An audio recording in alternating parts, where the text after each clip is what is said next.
Good morning and welcome to Wilton Town Talks. I'm your host Hayden, this is my co-host Jack, and today we're here with Tom from Wilton Cert. So Tom, why don't you tell us a little bit about what you do at Wilton Cert? First of all, thank you for inviting me. It's a pleasure to be here.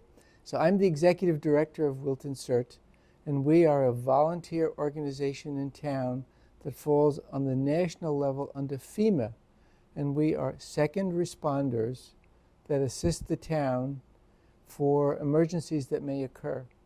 We have a mission that covers two areas. One is educating the public about disaster preparedness, and the other part of our mission is to assist the town, police and fire, as second responders when needed.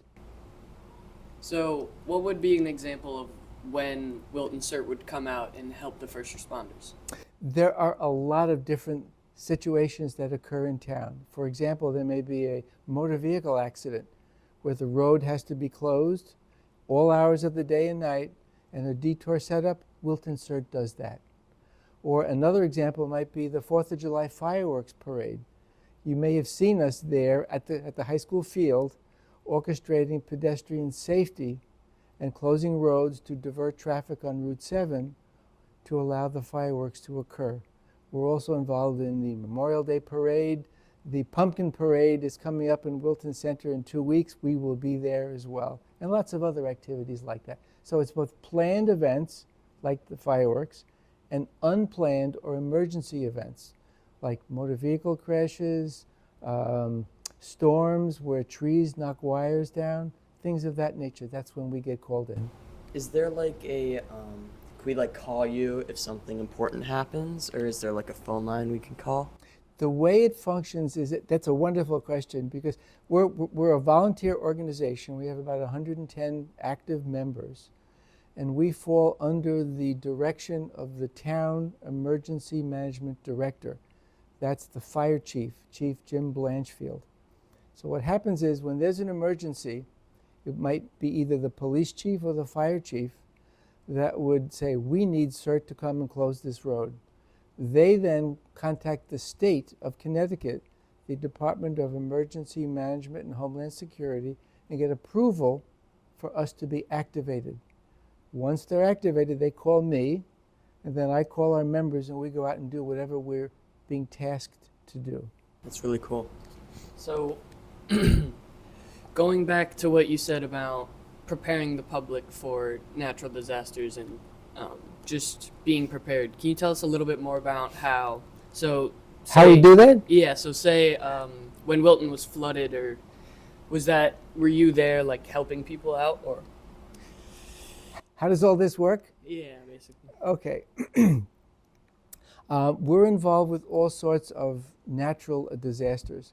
So if the emergency management director determines that Cert is needed, we get a call out. We're activated after approval by the state, because we fall under the state auspices, Department of Emergency Management in the state, and on a national level under FEMA. So that last big rainstorm, we were not called out. There wasn't a need for us at that time. But similar kinds of events have occurred. Now, the other part of your question was, how do we educate the public on being prepared for this kind of thing? So we run a emergency preparedness or disaster preparedness class in the first quarter of the year, so January, February timeline.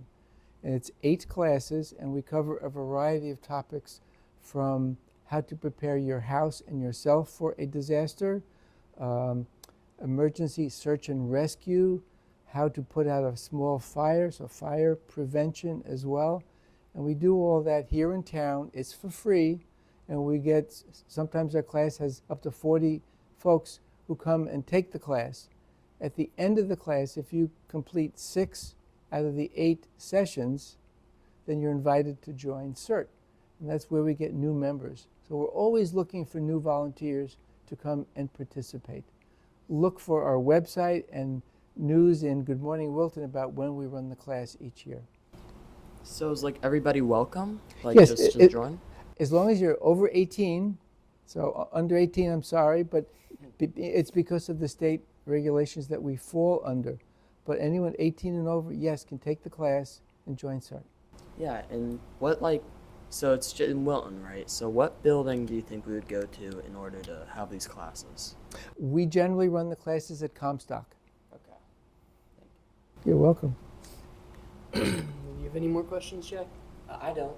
I don't have any more questions either. So, thank you, Tom, for coming out and talking to us a little bit about Wilton Cert and what you guys do. It was really informational, and maybe when I'm old enough, I will come join you. I hope you do. Great, both of you.